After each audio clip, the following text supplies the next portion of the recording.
আজকে আলোচনাটা একটু লম্বা হতে পারে, যাতে আপনারা পুরো ব্যাপারটা ভালোভাবে বুঝতে পারেন।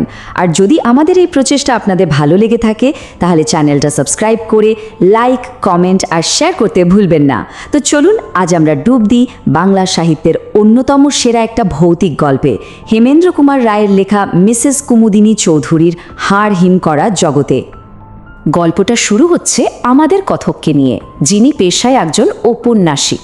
তিনি ঠিক করেছেন যে কলকাতার হইচই ভিড়ভাট্টা থেকে দূরে ঝাঝা নামের একটা ছোট্ট শান্ত রেল শহরে গিয়ে থাকবেন। উদ্দেশ্য একটাই, একটা উপন্যাস শেষ করা। কিন্তু যে শান্তির খোঁজে তিনি সেখানে গিয়েছিলেন সেটা কিন্তু বেশি দিন টিকল না।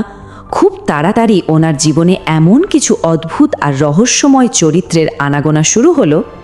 তো এখানে এসে ওনার আলাপ হয় কয়েকজনের সাথে, যেমন ধরুন খুব চার্মিং আর হাসিখুশি মিসেস চৌধুরী, পরলোক তত্ত্ব নিয়ে আগ্রহী অমূল্যবাবু আর ওখানকার ডাক্তার গোবিন্দবাবু। কিন্তু এই শান্ত শহরটার ওপর যেন একটা কালো ছায়া নেমে এসেছে।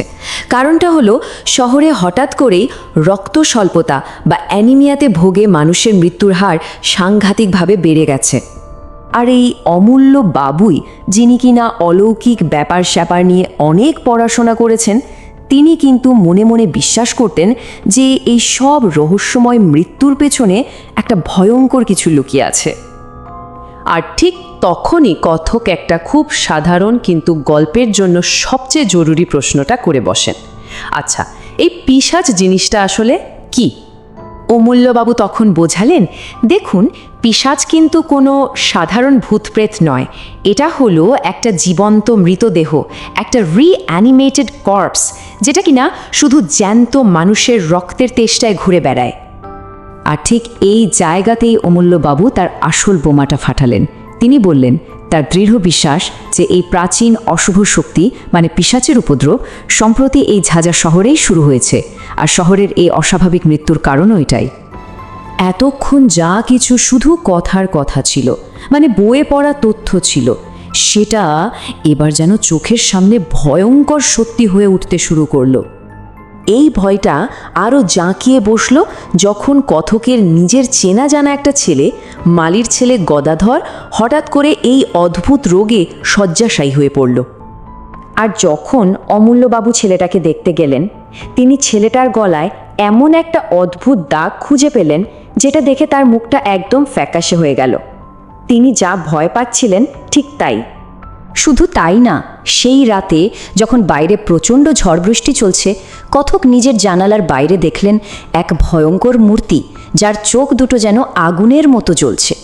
পরের দিন সকালে যখন অমূল্যবাবুর সাথে কথা হলো, তখন জানা গেল এক আরও চমকে দেবার মতো তথ্য।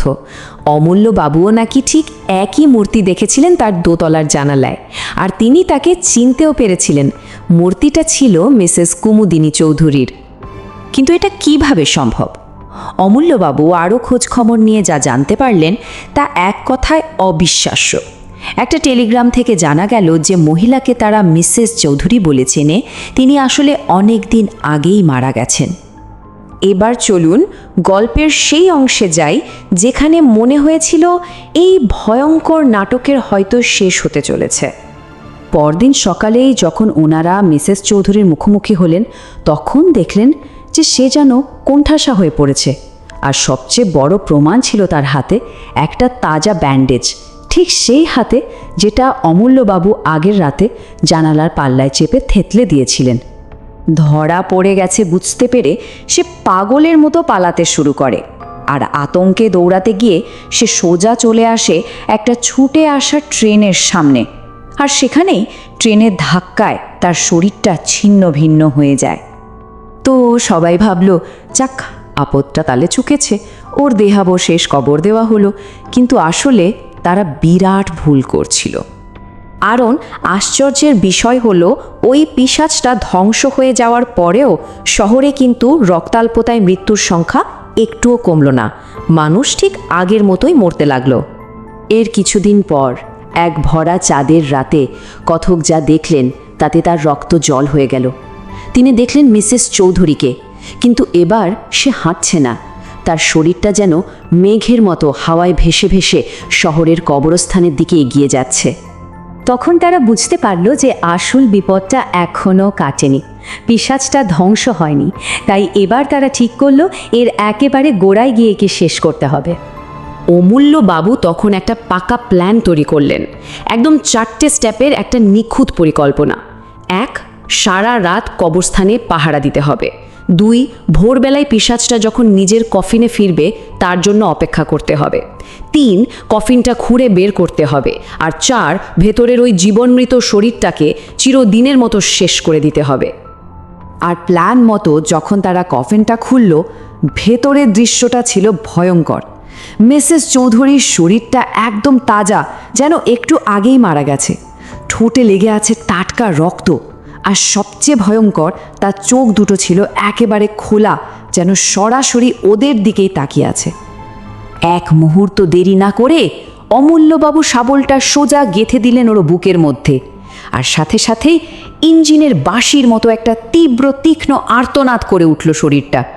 তারপর সব শান্ত, চিরদিনের জন্য।